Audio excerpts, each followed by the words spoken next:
Halo Sobat Bawaslu, selamat datang di Ngasep, ngobrol asik seputar pemilu. Hai, aku Akmal Rikza akan menemani Sobat Bawaslu pada episode kali ini.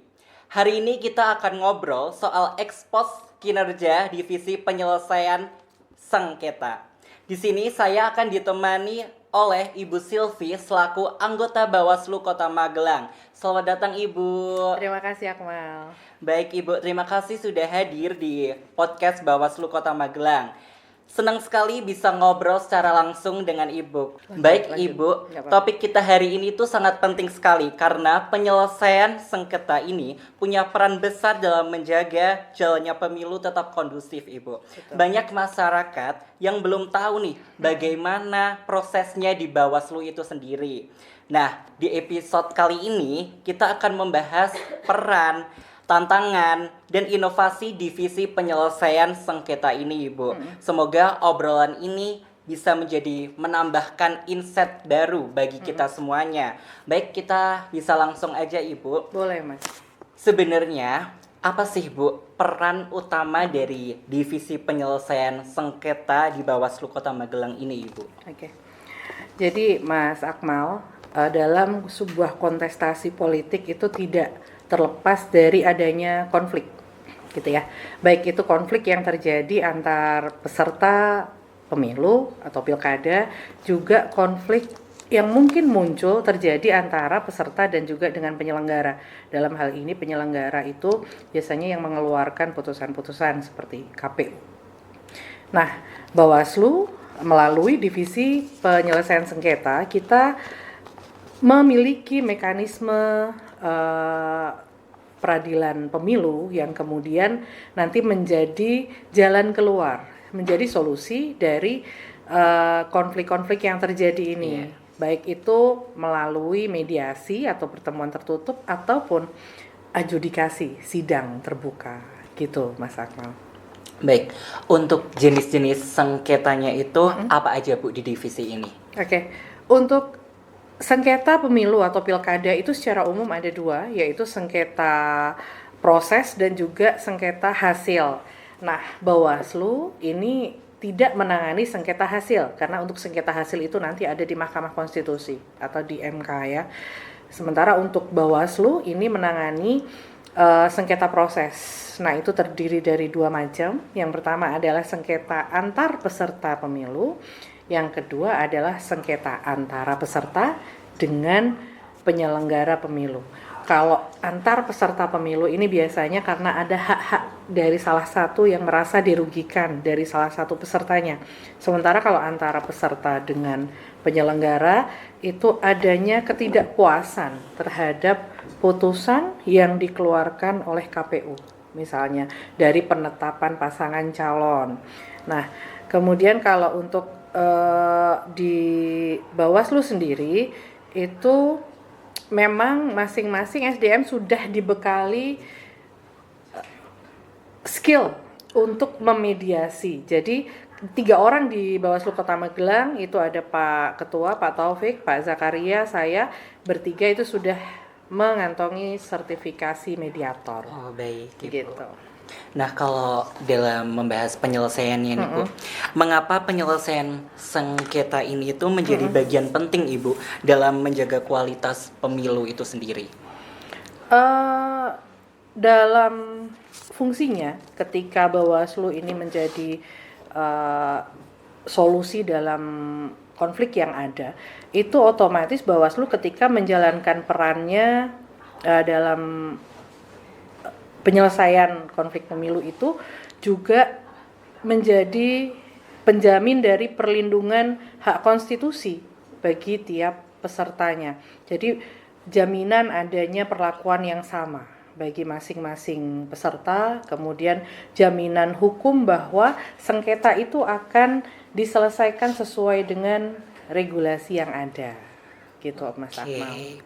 Kalau pada masa tahap pemilu kemarin itu ya Ibu, di fase ini tuh tentu dinamika di lapangan tuh cukup tinggi sekali Ibu, dan penuh tantangan.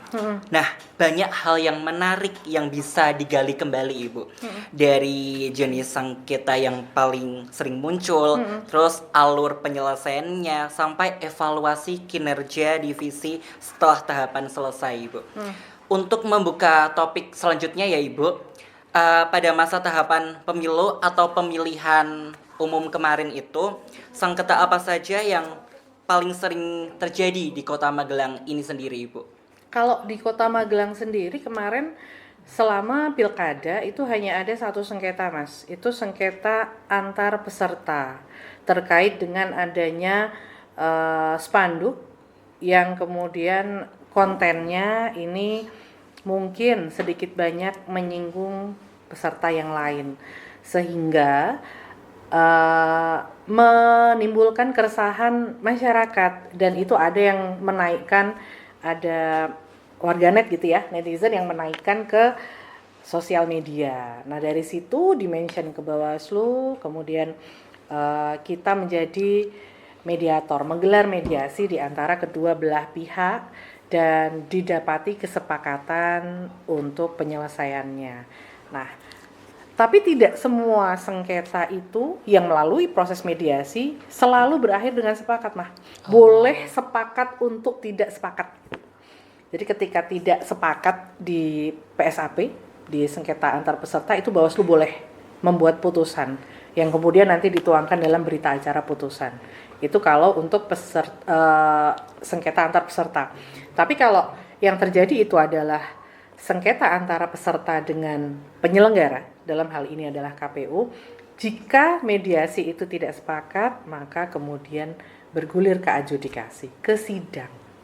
Jadi Bawaslu ini punya mekanisme sidang adjudikasi yang mirip dengan peradilan umum, hanya saja khusus yang ditangani adalah sengketa pemilu atau pilkada. Iya. Dan yang menjadi majelisnya ini adalah para anggota Bawaslu-nya itu sendiri. Oke Ibu, tadi sudah membahas mengenai tahapan. Mungkin kita lanjut ke alur Ibu.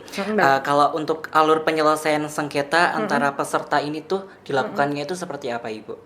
Oke, untuk sengketa yang terjadi antar peserta ya, peserta A, peserta B, di lapangan terjadi sebuah sengketa, itu diselesaikan secara cepat.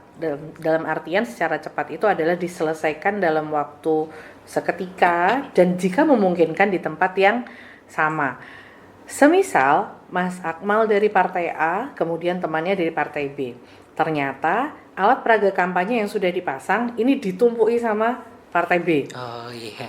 Otomatis nggak terlihat ya. Iya, pasti dari tidak. padahal maksud dari pemasangan APK ini adalah untuk mempromot ya, untuk mengkampanyekan calonnya.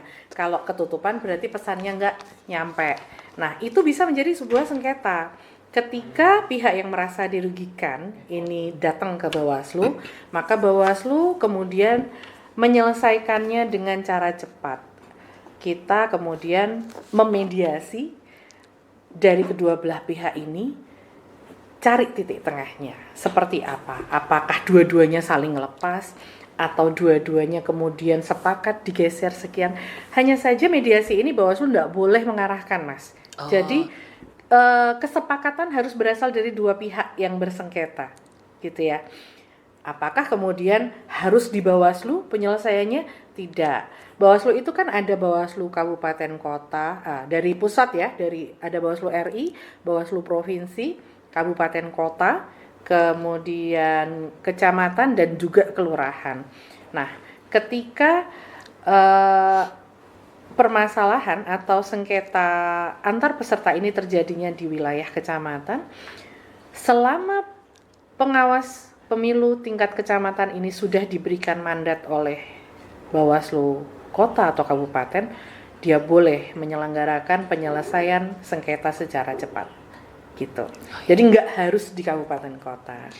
Gitu Mas. Nah kesepakatannya dituangkan dalam berita acara kesepakatan. Itu kalau antar peserta.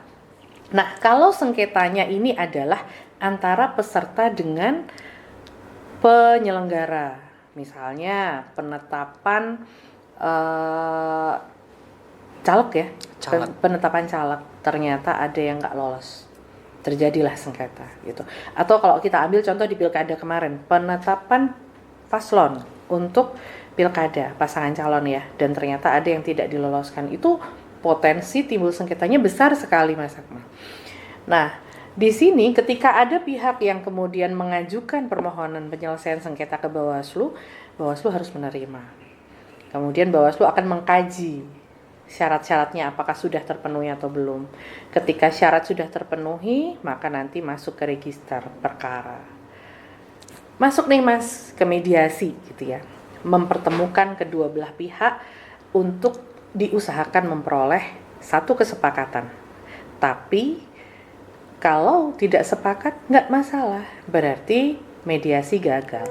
Nah, mediasi sendiri di pemilu ini ada perbedaan dengan mediasi yang terjadi di peradilan umum. Tidak ada yang namanya kaukus atau pertemuan setengah kamar. Jadi kalau di peradilan umum itu boleh ada kaukus, boleh pihak mediator itu boleh bertemu hanya dengan salah satu pihak saja. Sementara kalau di mediasi pemilu atau pertemuan tertutup di pemilu ini, pilkada juga, tidak boleh. Jadi kedua belah pihak ini harus ada ketika proses mediasi itu. Nah, itu bedanya. Nggak sepakat, lanjut ke adjudikasi, sidang. Sidangnya hampir sama seperti sidang di peradilan umum. Cuman bedanya para majelisnya adalah anggota Bawaslu.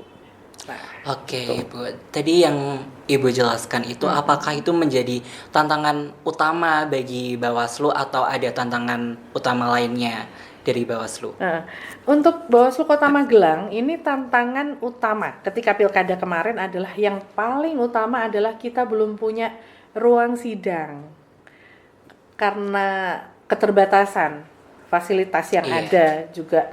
Mas Akmal juga tahu ya kondisi Iya. Bawaslu Kota Magelang itu imut gitu kan, ruangannya kecil-kecil gitu, mau meeting aja empet-empetan gitu kan. Nah, sementara untuk menyelenggarakan sebuah adjudikasi, sidang gitu ya, itu ada syarat-syarat tertentu yang harus dipenuhi. Seperti misalnya pintu masuk majelis dan juga para peserta itu nggak boleh sama. Kemudian penataannya harus seperti apa, majelis seperti apa, kemudian sekretaris seperti apa. Nah, untuk Bawaslu Kota Magelang ini saya boleh berucap syukur alhamdulillah karena tidak ada sengketa yang kemudian harus bergulir ke adjudikasi. Nggak ada sengketa antara peserta dengan penyelenggara. Yang ada adalah antar peserta dan itu bisa kita selesaikan dengan fasilitas yang ada sekarang gitu kan. Nah, kalau kedepannya gitu kan, mungkin salah satu PR kita adalah kita harus punya ruang sidang ini karena bagaimanapun itu adalah salah satu fungsi pokok dari Bawaslu adalah menyelesaikan sengketa bila terjadi gitu Sakmal. Selain itu juga soal SDM kita masih SDM ada ya, keterbatasan SDM, betul. Jadi untuk Bawaslu Kota Magelang saat ini ada 2 staf yang berlatar belakang hukum. Nah itu yang satu juga baru aja Mbak Sukma itu baru beberapa bulan yang lalu. Sementara selama tahapan lalu itu hanya ada 1 orang staf yang memiliki latar belakang hukum. Jadi ketika kita harus misalnya gitu ya ngadepi sidang, harus membuat legal draftingnya, putusannya seperti apa, itu tentunya suatu hal yang sangat menjadi tantangan karena gak mungkin kan setiap detail dari penyelesaian sengketa itu hanya ditangani oleh 1 orang. Semuanya harus turun, betul. Tapi ketika disiplin ilmunya tidak dimiliki, maka itu juga menjadi tantangan tersendiri. Gitu. Berarti untuk SDM itu sangat penting ya Ibu, Betul. apalagi sama latar belakang dari jurusan divisinya itu juga sangat penting ya Ibu. Betul Mas Akmal. Oke. Jadi itu berkorelasi gitu ya. Baik Ibu. Nah kalau bagaimana Ibu menjaga netralitas atau profesionalitas dalam setiap proses penyelesaian tuh bagaimana Ibu? Anggota Bawaslu dari semua tingkatan itu ketika kita dilantik itu kita memiliki janji dulu gitu. Oh, Jadi ada prinsip-prinsip yang harus dipatuhi. Salah satunya adalah netralitas. Kemudian kerja-kerja kita harus akuntabel atau bisa kemudian diaudit gitu ya. Dan kita harus balance, tidak boleh berat sebelah antar peserta. Walaupun kemudian dalam penyelesaian sengketa itu kita ada konflik of interest. Misalnya saya menjadi majelis atau saya menjadi mediator, kemudian salah satu pihaknya adalah tetangga sebelah rumah saya, itu saya harus sampaikan, Mas. Saya harus sampaikan bahwa salah satu pihak itu adalah tetangga sebelah rumah, tapi di sini saya menyatakan bahwa prinsip saya adalah netral, tidak berpihak, dan juga adil dan seimbang. Jadi ketika salah satu pihak keberatan, misalnya saya nggak mau sama Bu Silvi, kan tetangganya si A, nanti saya dikalahin loh, boleh minta ganti itu misalnya. Jadi sekalipun ada konflik of interest di dalamnya, Bawaslu itu prinsipnya harus adil, tidak berpihak, dan juga kita harus netral. imbang lah. Gitu. Betul, Iya, Bu. harus imbang. Jadi suruh milih nih, bersengketanya antara Mas Akmal sama Aul misalnya Iya. kan. Saya temen nyeblak sama Aul. Saya temen ngobrol sama Akmal. Mau nggak mau sama dua-duanya, ini kita bersikap netral. Sebagai seorang Balance. mediator tuh nggak boleh berpihak gitu kan. Memandang sebuah sengketa itu sebagai satu hal yang memang harus diselesaikan antar kedua belah pihak tanpa mediator mengarahkan. Gitu, Mas. Oke, Ibu. Dan kadang tuh kan kalau Bawaslu itu tuh berkesinambungan sama KPU, terus peserta pemilu, Ya. bahkan pihak terkait lainnya, Ibu. Nah, cara untuk mengkoordinasi itu semua itu seperti apa, Ibu? Oke. Ini ada kaitannya dengan tugas pokok Bawaslu. Oh. Jadi kalau di masa lalu Bawaslu itu hanya melakukan penindakan saja. Ketika ada pelanggaran, kita melakukan penanganan pelanggaran. Ketika ada sengketa, kita melakukan penyelesaian sengketa. Tapi untuk Bawaslu yang di masa sekarang itu titik berat tugas utama kita itu adalah di pencegahan. Pencegahan. Walaupun memang ada divisi tersendiri ya, divisi pencegahan di situ, tapi untuk kemudian meminimalisir munculnya sengketa, itu di awal kita sudah mencegah. Bagaimanakah caranya mencegah? Bawaslu berkirim surat himbauan. Jadi dalam setiap tahapan yang ada, itu kita mengirimkan himbauan, baik itu ke KPU, kemudian kita kirim imbauan juga. Kalau untuk ke KPU itu kirim imbauannya agar KPU melakukan setiap tahapannya sesuai dengan regulasi yang ada dan jadwal yang sudah ditentukan. Kalau ke peserta, itu kita sampaikan bahwa untuk peserta bisa mengikuti tahapannya secara baik, sesuai dengan schedule yang sudah ditentukan, dan juga dengan tidak melanggar hak-hak peserta lain, misalnya begitu. Kita juga menyampaikan imbauan nih ke Pemkot misalnya untuk menyampaikan kepada semua ASN-nya tetap menjaga netralitas, menyampaikan imbauan ke lembaga kepolisian, ke lembaga TNI yang anggotanya itu kan tidak punya hak pilih. Tuh. Jadi tidak boleh juga berpihak gitu Iya. misalnya. Nah, Harus netral juga ya, Ibu. betul. Selain surat-surat imbauan yang kita kirimkan ini, kita juga melakukan sosialisasi. Sosialisasi itu kita berikan kepada semua elemen masyarakat, baik pemilih pemula, pemilih senior yang sudah berpengalaman nyoblos bareng bola Bali gitu ya. Nah, itu kita lakukan hal-hal tersebut. Kemudian koordinasi lain kita juga lakukan, misalnya dengan hadir visit ke KPU, ke Kesbangpol, kemudian juga ke Pemkot, ke DPRD. Kita lakukan koordinasi untuk mencegah terjadinya sengketa. Ewan dene kok wis dicegah tetap terjadi sengketa, ya sudah kita lakukan, kita jalankan sesuai dengan regulasi yang ada. Gitu, Mas Akmal. Baik, Ibu. Sama aja menjalin silaturahmi juga ya, Bu. Betul, karena hubungan baik itu juga sedikit banyak membawa pengaruh, Mas. Betul sekali. Gitu ya, di kehidupan sehari-hari juga merasakan Pasti, kan, itu pasti. berjejaring, kemudian juga menjalin hubungan baik karena kita nggak pernah tahu kapan kita membutuhkan bantuan seseorang, kapan kita butuh berkoordinasi dengan seseorang. Kita sebagai lembaga tentunya juga menjalin hubungan baik dengan lembaga yang lain dan setiap elemen masyarakat dan pemangku wilayah sampai ke tingkat RT RW juga. Gitu, Betul. Mas. Ya. Oke, setelah seluruh tahapan ini selesai nih Ibu. Nah, bagaimana hasil evaluasi kinerja divisi Ibu? Oke. Sempat saya sebut tadi di awal ya. Iya, Jadi tadi. untuk evaluasi divisi itu kemarin kita sempat juga dirakorkan di tingkat provinsi. Kita juga sempat rapatkan dalam satu divisi dan juga dibahas dalam rapat internal Bawaslu Kota Magelang. Sampai dengan saat ini kendala terbesar kita atau tantangan terbesar kita adalah belum punya ruang sidang, gitu ya, belum punya ruang sidang. Dan yang kedua adalah SDM. Sementara sih itu, Mas. Sementara kok untuk hal-hal lain terkait misalnya pemahaman terhadap alur penyelesaian sengketa, kemudian bagaimana SOP-nya itu dari Bawaslu Provinsi maupun dari RI itu sudah sangat cukup dalam memberikan bintek maupun sharing ilmu. Nah, tapi keterbatasan SDM yang ada ini, kayak misalnya sekarang di divisi penanganan pelanggaran dan penyelesaian sengketa itu ada 2 staf yang melekat, itu ada Mas Bowo dan Mas Burhan.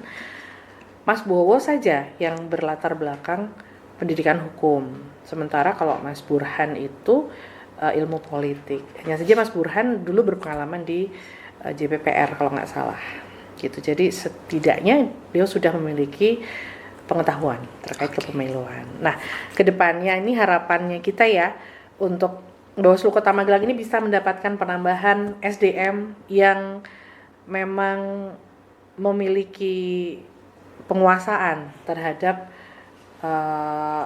prosedur peradilan, terutama di peradilan pemilu. Gitu Mas Akmal. Oke Ibu, kalau boleh tahu tadi Ibu sempat menyebutkan kalau provinsi atau RI itu tuh selalu memberikan BIMTEK, ya Ibu. Nah itu melalui bertemu langsung atau melalui online? Dua-duanya Mas. Jadi ada giat-giat BIMTEK, kemudian juga rakor yang membahas tentang penyelesaian sengketa itu kita diundang untuk hadir gitu kan, tergantung yang undang RI atau provinsi. Kemudian di masa sekarang efisiensi anggaran ini Zoom, rakor dari provinsi maupun RI itu masih terus berjalan. Jadi kita tidak terhalang adanya efisiensi anggaran, itu tetap bisa dilakukan upgrading gitu ya. Iya, betul. Peningkatan pemahaman, penguasaan melalui forum-forum daring, tidak harus selalu melalui luring gitu. Dan itu bisa tersampaikan dengan baik oleh narsum yang ada. Oke, meskipun di masa tahapan tapi tetap berjalan ya Bu kegiatannya. Iya, ini kan pos elektoral gitu kalau nyebutnya, pasca pemilu. Tapi Bawaslu itu tidak boleh diam. Kita tetap bergerak, kita tetap berkarya gitu. Sekarang ada yang namanya konsolidasi demokrasi. Itu dalam setiap minggu minimal Bawaslu Kabupaten Kota itu 3 kali mengadakan konsolidasi demokrasi. Dan itu termonitor dari provinsi maupun dari RI karena kita wajib melaporkan Mas, ada dokumentasinya, ada daftar hadirnya, dengan siapa kita melakukan konsolidasi demokrasi itu. Nah, memang itu bungkusnya adalah sosialisasi ya. Tapi di sisi lain kita juga bisa memasukkan pencegahan-pencegahan yang ada di situ, termasuk di dalamnya pencegahan sengketa. Jadi ketika kita ngobrol sama teman-teman parpol misalnya, kita sampaikan juga pemahaman kepada teman-teman parpol apa saja sih yang menjadi potensi munculnya sengketa. Jadi harapan kita ketika nanti tahapan sudah berjalan lagi, pemilu depan itu sudah lebih baik pemahamannya, baik dari kami penyelenggara maupun dari peserta, sehingga bisa diminimalisir untuk sengketa yang muncul. Wah, Bawaslu ini sangat aktif juga ya Bu, bisa dibilang. Harus Mas, harus aktif. Oke, kalau untuk inovasi dan proyeksi kinerja tahun 2026 nih Bu. Nah, apakah ada inovasi atau terobosan dalam penyelesaian sengketa ini Bu? Apa yang mau dirubah atau ada timbulnya inovasi-inovasi terbaru gitu yang mungkin dari tahun-tahun sebelumnya itu belum tersampaikan gitu Ibu? Oke. Jadi kalau untuk 2026 dan ke depan itu Bawaslu mau tidak mau harus mengikuti perubahan teknologi yang dinamis gitu ya. Seperti sekarang ada kemajuan teknologi AI atau artificial intelligence yang begitu cepat. Gak bisa kita menutup mata dari itu. Mau tidak mau kita harus terus bergerak dan juga terus memutar otak terkait dengan perkembangannya. Nggak tertutup kemungkinan ke depan sengketa ini juga bisa muncul dari dunia digital, bukan hanya ketika di real life, di dunia nyata, di dunia keseharian gitu ya. Nah, karena regulasi kepemiluan itu juga dinamis, kita nggak pernah tahu ketika perkembangan teknologi ini kemudian menempatkan AI misalnya atau digital product itu menjadi suatu hal yang lebih berpengaruh daripada produk-produk yang berbentuk perangkat gitu ya. Tidak tertutup kemungkinan nanti juga ada penanganan pelanggaran, ada penyelesaian sengketa terkait AI, terkait digital. Nah, hal seperti itu yang kemudian menjadikan SDM yang ada di Bawaslu, baik komisionernya maupun stafnya, untuk tidak berdiam diri. Kita ikut belajar. Harus melek media gitu melek media, melek teknologi, mempelajari apa itu AI. Dan kita juga harus melihat celah-celah yang ada di dalamnya. Sekiranya apa nih yang bisa menjadi sumber sengketa gitu. Oke, kalau misalnya ada upaya ini Ibu yang dilakukan untuk meningkatkan kapasitas, pasti Bawaslu itu ingin meningkatkan SDM-nya ya Ibu. Nah, itu kalau boleh tahu SDM-nya itu seperti apa Ibu? Peningkatan SDM ini dilakukan dengan melakukan penguatan kapasitas, Mas. Melakukan penguatan kapasitas ini tidak harus kemudian harus mengundang praktisi gitu misalnya. Tapi kita bisa bekerja sama dengan SDM dari level atau tingkatan yang di atas kita. Misalnya Bawaslu Provinsi Jawa Tengah ini memiliki staf ataupun SDM yang menguasai terkait dengan IT, terkait dengan AI, terkait dengan hal-hal yang menyangkut daring kayak gitu ya. Nah, itu kita bisa melakukan atau menschedulkan peningkatan kapasitas dari SDM di Kota Magelang dengan bekerja sama. Oke, baik Ibu. Kalau untuk strategi nih Ibu, dalam menghadapi dinamika pemilu ke depannya itu seperti apa yang akan dilakukan di Bawaslu ini? Strateginya kita masih melanjutkan langkah-langkah yang lama dan juga menambah tentunya. Yang pasti fokusnya adalah di pencegahan melalui sosialisasi, kemudian juga melalui hal-hal yang kita sebutkan di sini bisa melibatkan semua elemen masyarakat. Misalnya Bawaslu Goes to School itu menyasar sekolah-sekolah SMA, para pemilih pemula, untuk kemudian kita mengajak mereka brainstorming gitu ya, berdiskusi tentang bagaimana demokrasi yang sehat, tentang bagaimana kita mempondasi diri sendiri untuk kemudian nanti menjadi bekal ketika memilih gitu. Kemudian ada juga Bawaslu Goes to Campus. Nah, Bawaslu Goes to Campus ini di Magelang ada 2 universitas ya, ada yang memiliki fakultas hukum maksudnya. Ada Universitas Untidar dan juga Unima. Selain itu kita juga ada STIMIK BIPA dan ada Akatirta, nggak salah. Sejauh ini untuk Bawaslu Kota Magelang sudah memiliki MOU dengan Untidar dan juga dengan Unima. Harapan kedepannya itu 2 universitas yang memiliki fakultas hukum ini bisa memberikan peluang gitu ya, kerjasama dengan Bawaslu untuk membuka kelas pemilu dan kelas peradilan pemilu. Jadi setidaknya mahasiswa hukum itu juga dibekali dengan pengetahuan tentang bagaimana penanganan pelanggaran kepemiluan secara regulasi. Bagaimana jika terjadi sengketa, itu seperti apa proses hukum, proses peradilan yang berjalan.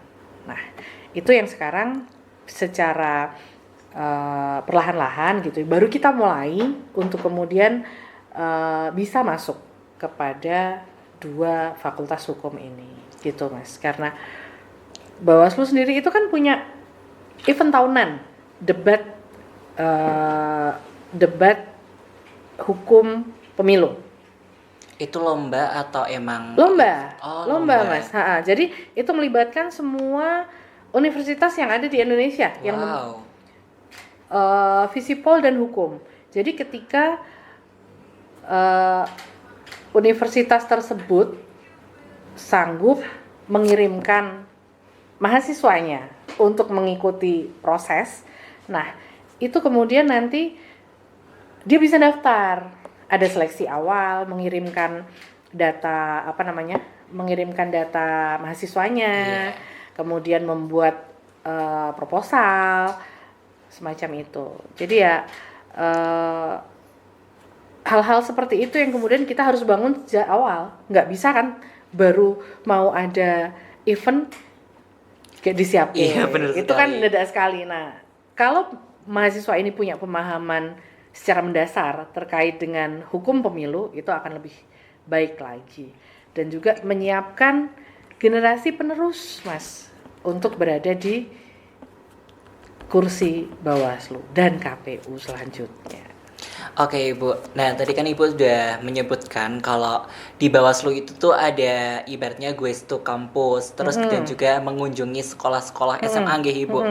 Nah kalau pastinya tuh Bawaslu itu apa ya, terikat lah, bukan terikat, kayak sudah dilihat sama mahasiswa dan mahasiswa itu juga ibaratnya tuh melek sama dunia politik, kepemiluan.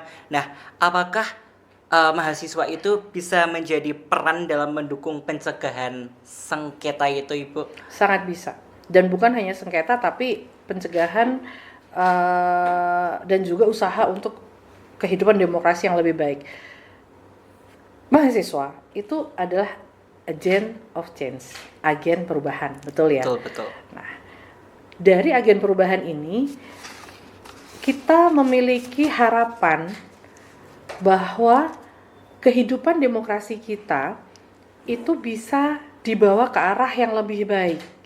Kita tidak lagi terpaku pada sopo sing iso ngekei duit luwih akeh, sopo sing iso ngekei bantuan luwih gede. Tapi kita lebih fokus kepada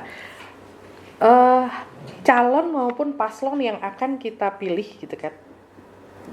Itu lebih dilihat dari rekam jejaknya. Harapannya mahasiswa itu bisa menularkan pola pikir untuk bagaimana demokrasi yang sehat, bagaimana memilih calon pemimpin yang baik dan sehat secara track record, karena apa yang menjadi pilihan kita sekarang itu menentukan nasib kita di kemudian harinya, termasuk untuk anak cucu kita. Iya betul sekali begitu. Ibu. Utamanya dengan adanya generasi muda yang kemudian melek terhadap dunia politik, utamanya kehidupan demokrasi, harapannya adalah generasi muda kita ini bisa menjadi subjek bagi dirinya sendiri. Karena sejauh yang ada, setiap angka dari jumlah masyarakat yang ada itu di atas kertas hanya menjadi objek, menjadi barang dagangan, nggak lagi memiliki kuasa atas suaranya sendiri, kan gitu. Jadi kalau misalnya mahasiswa ini bisa memberikan contoh, bisa mengajak kepada masyarakat, bisa memberikan uswah lah, contoh tuh uswah ya, yang baik. Iki loh calon yang sebaiknya kita pilih, yang seperti ini, bukan sosoknya siapa, Iya, betul tapi sekali. seperti ini. Sosok pemimpin yang seperti apa, track recordnya bagaimana, latar belakangnya bagaimana. Saya nggak menutup mata bahwa ada rekan-rekan mahasiswa yang memang sudah aktif sejak awal, dan jangan salah, mereka juga dilirik oleh para politisi. Karena apa? Karena poinnya mereka sebagai agent of change ini loh, dia bisa memberikan pengaruh. Nah, di sini juga saya mau ngajak Mas Akmal sebagai konten kreator. Iya, Ibu. Betul ya? Nah, mohon nanti Mas Akmal bisa membawa pengaruh yang baik Insya Allah. dalam proses demokrasi yang berjalan, khususnya di Magelang. Tapi karena konten kreator itu kan sifatnya lintas wilayah, Betul sekali. apalagi kayak gitu. Jadi bawa seluas-luas manfaat, Mas, dari situ, ya kan? Yes.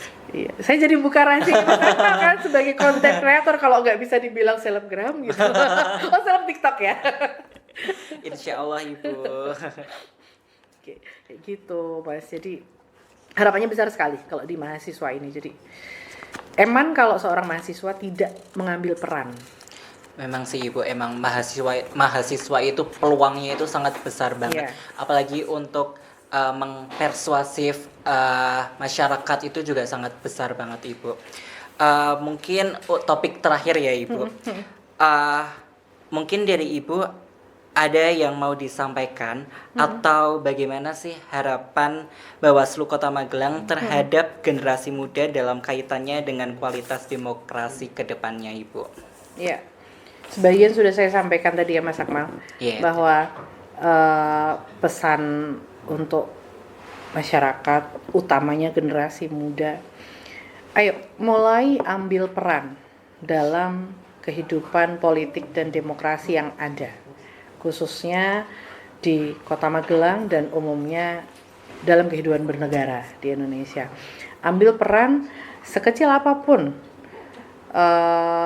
menjadi pengawas partisipatif. Kemudian apa sih yang dilakukan pengawas partisipatif? Cukup melihat apa yang ada di sekelilingnya, di rumah, di masyarakat, dilihat ada nggak pelanggaran. Jika ada pelanggaran, jangan takut dan ragu untuk menyampaikan kepada pengawas, baik itu Bawaslu di tingkat kota maupun di kecamatan atau di kelurahan. Menjadi pengawas partisipatif itu berarti sudah peduli terhadap kehidupan demokrasi yang ada dan membawa kehidupan demokrasi itu sendiri menjadi lebih baik. Itu yang pertama. Yang kedua, ayo mulai menjadi subjek bagi diri sendiri.